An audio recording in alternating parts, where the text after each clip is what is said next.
ini sampai keringat dingin karena dirinya akan segera mati. Saat jam tepat menunjukkan 1:20 menit, ia pun menahan napasnya. Namun ia merasa lega karena tak terjadi apa-apa. Tak berapa lama, suara dentuman sangat keras terdengar. Dan tiba-tiba, 3 makhluk hitam berbadan besar datang memecahkan kaca, lalu memukul pria tersebut. Pria itu berlari sampai di kemacetan, dan ketiga makhluk itu yang mengejarnya tak segan-segan menghancurkan apapun yang menghalangi mereka, seperti mobil yang ada di situ. Saat pria itu tertangkap makhluk itu, ia pun dihajar habis-habisan oleh ketiga makhluk hitam tersebut. Setelah itu, pria itu diletakkan di aspal. Kemudian, ketiga makhluk itu membakar pria itu dengan kekuatannya. Setelah pria itu hangus terbakar, makhluk itu pun pergi dan menghilang begitu saja. Setelah itu, berita itu viral dan selalu menjadi perbincangan. Banyak yang menganggap hal itu adalah kehendak Tuhan. Namun para polisi menganggap hal itu sebagai pembunuhan.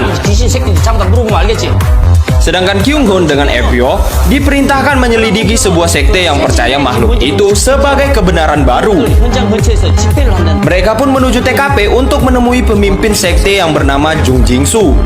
So, bagi yang sudah nonton, komen dong.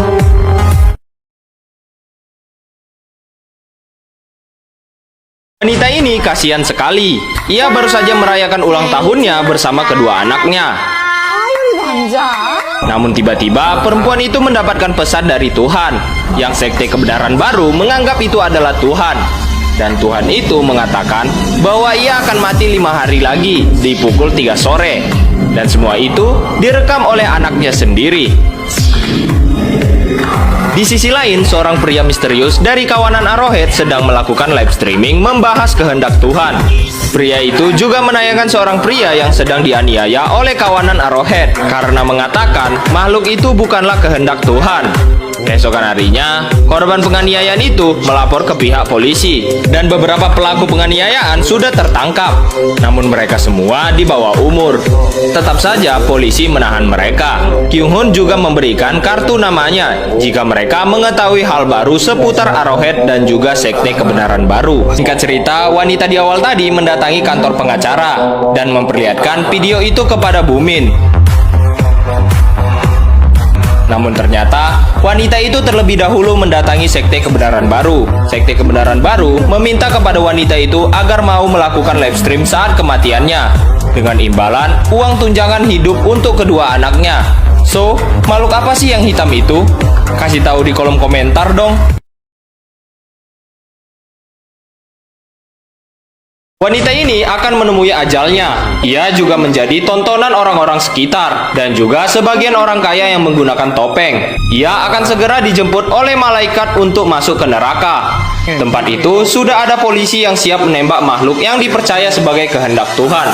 Dan juga para media yang akan menayangkan kejadian itu secara langsung. Kini persiapan acara sudah selesai. Hitung mundur pun dimulai.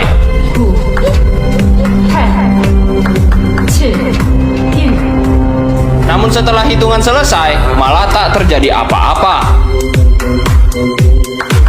Tak berlangsung lama, suara dentuman sangat keras pun terdengar. Tiba-tiba, ketiga makhluk hitam berbadan besar datang menerobos pintu dan langsung mencekik wanita itu. Kemudian, tangan wanita itu ditusuk hingga berdarah. Kepala polisi menyuruh anak buahnya untuk segera menembak makhluk hitam itu. Namun, karena anak buahnya itu masuk polisi pakai duit dan juga orang dalam, mereka pun tak berani menembaknya. Para media terus-terusan menyorot kejadian itu. Kemudian, hanya Kyung-hoon yang masuk menembaki makhluk hitam itu. Tampak makhluk itu kebal peluru, lalu memukul Kyung-hoon hingga pingsan. Kini perempuan itu pun dipukuli seperti maling ayam oleh ketiga makhluk hitam itu.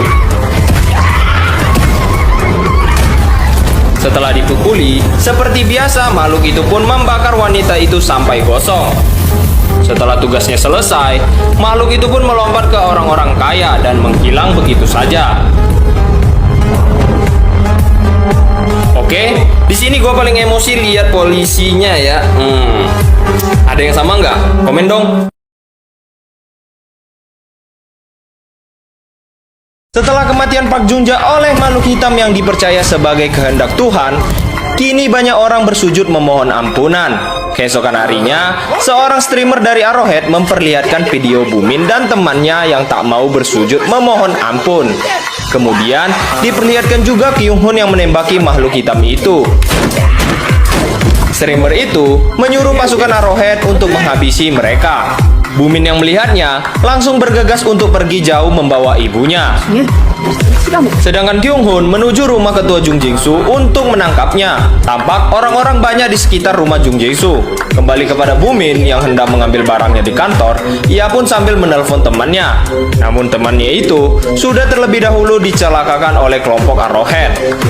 Setelah itu, ibunya Bumin yang ada di basement ketahuan orang-orang Arrowhead dan langsung dipukuli. Wih, kejam ya bro. Begitu juga dengan Bumin yang datang melihat ibunya. Bahkan kepala ibunya dipukul pakai tongkat baseball hingga modar. Sedangkan Kyung Hoon yang telah berhasil mendobrak pintu rumahnya Jung Jingsu tak mendapati dirinya Jung Jingsu.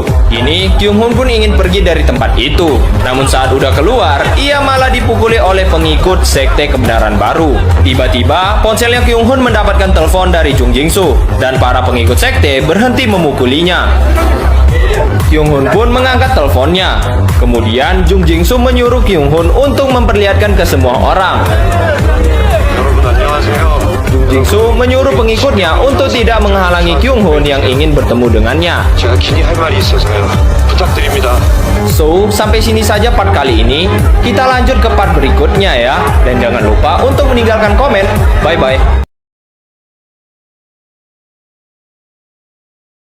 Ternyata selama ini ketua sekte kebenaran baru adalah seorang penipu. Ia juga telah mendapatkan pesan dari Tuhan. Saat masih SMP, Tuhan berkata ia akan mati 20 tahun lagi. Jadi, Jung Jingsu mendirikan sekte kebenaran baru untuk membuat orang-orang takut berbuat dosa dan mengakui dosa-dosanya. Kini, waktunya Jung Jingsu hanya tinggal 10 menit. Jung Jingsu menyuruh Kyung Hoon untuk merahasiakan kematiannya yang sebentar lagi. 그리고 혹시 입닫는 쪽을 선택하신다면 Suara dentuman pun terdengar yang menandakan makhluk maut akan segera datang. Jung Jingsu meminta kepada Kyung Hoon untuk menyingkirkan jasadnya nanti. Makhluk maut pun datang menghabisi Jung Jingsu.